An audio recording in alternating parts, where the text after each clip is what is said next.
Hi friends, ഇത് നമ്മളപ്പോൾ വീണ്ടും ദ ഇ ബൈക്ക് സ്റ്റോറിലേക്ക് വന്നിരിക്കുകയാണ്. വൈറ്റ് ഫീൽഡാണ് ഈ സ്റ്റോർ ഉള്ളത്. നമുക്കപ്പോൾ ഒരു പുതിയൊരു സൈക്കിള്, ഫോൾഡബിൾ സൈക്കിൾ കിട്ടിയിട്ടുണ്ട്. അതിൻ്റെ ഡീറ്റെയിൽസ് എന്തൊക്കെയാണെന്ന് നോക്കാം. ആർക്കെങ്കിലും കോൺടാക്റ്റ് ചെയ്യണമെങ്കിൽ ഞാൻ കോൺടാക്ട് ഡീറ്റെയിൽസിൽ പ്രൊവൈഡ് ചെയ്യാം. ഇന്ന് ഞാൻ നിങ്ങളെ പരിചയപ്പെടുത്താൻ പോകുന്നത് ഒരു ഇലക്ട്രിക്കൽ ഫോൾഡബിൾ സൈക്കിളാണ്. ഇത് ഫുൾ ഫോൾഡ് ചെയ്യാൻ പറ്റുന്നൊരു സൈക്കിളാണ്. ഹാൻഡിലടക്കം ഫോൾഡ് ചെയ്യാൻ പറ്റും. നമുക്കിത് ഫോൾഡ് ചെയ്ത് കാറിൻ്റെ ബാക്കിൽ വെച്ച് എവിടേക്ക് വേണമെങ്കിലും കൊണ്ടുപോകാൻ വളരെ ഈസിയാണ്. ഇത് ഹോൺ ബാക്കിൻ്റെ X1 എന്ന് പറയുന്നൊരു സൈക്കിളാണ്. സൈക്കിളിൻ്റെ സ്പെഷ്യാലിറ്റീസ് എന്തൊക്കെയാണെന്ന് നമ്മൾ നോക്കുകയാണെങ്കിൽ ഇതിന് 45 കിലോമീറ്റേഴ്സ് റേഞ്ചാണ് നമുക്ക് കിട്ടുന്നത്. അതുപോലെ ഇതിന് യൂസ് ചെയ്തിട്ടുള്ള ബാറ്ററി പാനസോണിക്കിൻ്റെയാണ്. പിന്നെ അതിൻ്റെ ഇലക്ട്രോണിക് എക്യുപ്മെൻറ്റ്സുകളെല്ലാം വാട്ടർ റെസിസ്റ്റൻ്റ് ആണ്. ബാറ്ററി റീചാർജ് ആവാൻ എടുക്കുന്ന സമയം ഏകദേശം ബാക്കിയുള്ള സൈക്കിളുകളുടെ പോലെ തന്നെ 3 to 4 hours തന്നെയാണ്. ബ്രേക്കിംഗ് സിസ്റ്റം ഫ്രണ്ടിലും റെയറിലും ഡിസ്ക് ബ്രേക്സ് തന്നെയാണ് തന്നിരിക്കുന്നത്. അത് അത്യാവശ്യം സൈക്കിളിനെ കൺട്രോൾ ചെയ്യാൻ നല്ലൊരു ബ്രേക്കിംഗ് സിസ്റ്റം തന്നെയാണ്.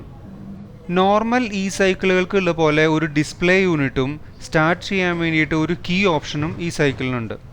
ഇനി നമുക്ക് ഈ സൈക്കിൾ എങ്ങനെയാണ് ഫോൾഡ് ചെയ്യുക എന്നുള്ളത് നോക്കാം. വളരെ ഈസി ആയിട്ട് നമുക്ക് ഈ സൈക്കിൾ ഫോൾഡ് ചെയ്യാൻ പറ്റുമെന്നാണ് എനിക്ക് മനസ്സിലായത്. നമുക്ക് വേറെ ആരുടെയും ഹെൽപ്പ് ഇല്ലാണ്ട് തന്നെ ഇത് ഫോൾഡ് ചെയ്യാൻ പറ്റുമെന്നാണ് ഇവിടുത്തെ ബയ്യ നമുക്കത് കാണിച്ചു തരുന്നത്. അതുപോലെ നമുക്ക് ഈ സൈക്കിളിൻ്റെ വെയിറ്റ് വരുന്നത് ഏകദേശം 23 kg ആണ്. അപ്പോൾ നമുക്കത് സൈക്കിള് കാറിൽ ഫോൾഡ് ചെയ്തതിന് ശേഷം കാറിലേക്ക് എടുത്തു വയ്ക്കാനും അതിൽ നിന്ന് ഇറക്കി വയ്ക്കാനും അത്രയും ബുദ്ധിമുട്ട് വരില്ല എന്ന് ഞാൻ വിചാരിക്കുന്നു. ഞാൻ യൂസ് ചെയ്യുന്നത് ഒരു ഡൂഡിൽ 30 കിലോൻ്റെ സൈക്കിളാണ്. അത് ഈസി ആയിട്ട് വയ്ക്കാൻ പറ്റുന്നുണ്ട്.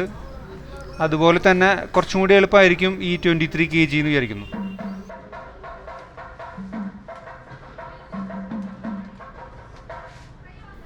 പിന്നെ ഫോൾഡ് ചെയ്ത് കഴിഞ്ഞാലും നമുക്ക് ഈ സൈക്കിള് വീഴുമെന്ന് പേടിക്കേണ്ട ആവശ്യമില്ല. അതിന് വേണ്ടിയിട്ടുള്ള ഒരു ഫങ്ഷൻ അവരവിടെ തന്നിട്ടുണ്ട്. 2 ടയേഴ്സ് ചെറുതുണ്ട്. നമുക്കതിൽ വെച്ച് അത് ഒന്ന് പുഷ് ചെയ്ത് കൊണ്ടുപോകാൻ പറ്റും. നമ്മൾ വീടിനകത്താണ് സൈക്കിൾ വയ്ക്കുന്നതെങ്കിൽ കാറ് കിടക്കുന്നിടത്തോളം വരെ നമുക്കത് പുഷ് ചെയ്ത് കൊണ്ടുപോകാൻ വളരെ ഈസിയാണ്.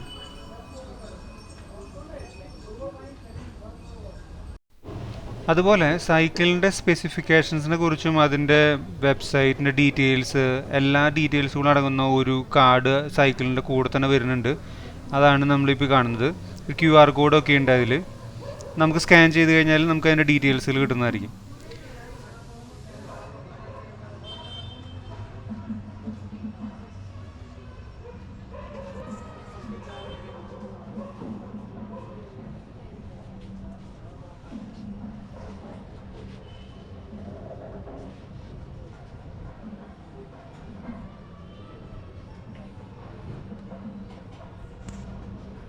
ഇനി നമുക്ക് ഇതിൻ്റെ ഹാൻഡിൽ എങ്ങനെയാണ് ഫോൾഡ് ചെയ്യുക എന്നുള്ളതൊന്ന് നോക്കാം. വളരെ ഈസി ആയിട്ട് നമുക്ക് ഹാൻഡിൽ ഫോൾഡ് ചെയ്ത് വയ്ക്കാം. അത് കാറിലൊക്കെ വയ്ക്കുമ്പോൾ വളരെ നല്ല സ്പേസ് സേവ് ചെയ്യാൻ വേണ്ടിയിട്ടുള്ളൊരു ഓപ്ഷനാണ്. ബാക്കി ഫീച്ചേഴ്സ് എന്തൊക്കെയാണെന്ന് പറഞ്ഞു കഴിഞ്ഞാൽ നമ്മൾ പറഞ്ഞു ഡിസ്പ്ലേ യൂണിറ്റ് ഉണ്ട്. 5 സ്പീഡും ക്രൂസിംഗ് കൺട്രോളും ഇതിൻ്റെ കൂടെ തന്നെ വരുന്നൊരു ഓപ്ഷൻ തന്നെയാണ്. लॉक करने के लिए वो लॉक करने के लिए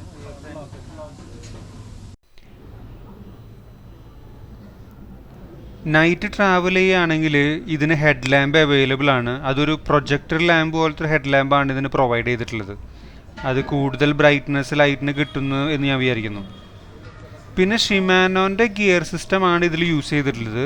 ടൂർണിയുടെ 7 ഗിയർ സിസ്റ്റമാണ്. അത് വളരെ നല്ലൊരു ഗിയർ സിസ്റ്റം തന്നെയാണ്. ഈ സൈക്കിളിൻ്റെ ഒരുമാതിരിപ്പെട്ട ഫീച്ചേഴ്സുകളെല്ലാം നമ്മൾ ഡിസ്കസ് ചെയ്ത് കഴിഞ്ഞു.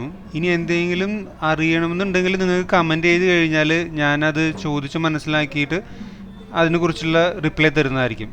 ഇല്ലെങ്കിൽ നിങ്ങൾക്ക് ഡയറക്റ്റ് കോൺടാക്റ്റ് ചെയ്യാനുള്ള കോൺടാക്റ്റ് നമ്പർ വേണമെങ്കിൽ അതും ഞാൻ പ്രൊവൈഡ് ചെയ്യാവുന്നതാണ്. ഈ വീഡിയോ എല്ലാവർക്കും ഇഷ്ടപ്പെട്ടുവെന്നും യൂസ്ഫുൾ ആണെന്നും വിചാരിക്കുന്നു. എന്തെങ്കിലും ഡൗട്ട്സോ എന്തെങ്കിലും ഉണ്ടെങ്കിൽ കമൻറ്റ് ചെയ്യുക, സപ്പോർട്ട് ചെയ്യുക, ലൈക്ക് ചെയ്യുക, ഷെയർ ചെയ്യുക.